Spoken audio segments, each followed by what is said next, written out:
We are going to make speaker-tweeter connection diagram. We want to protect our tweeter. This is a 100 watts horn tweeter.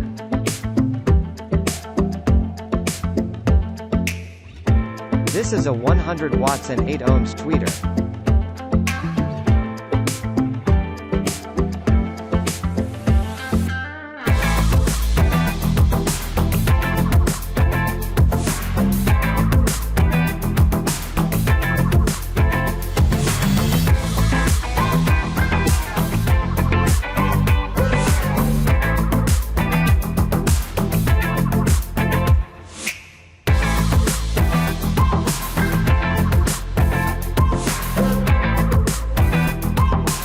This is a table fan capacitor. It's 450 volt 1.5 UF.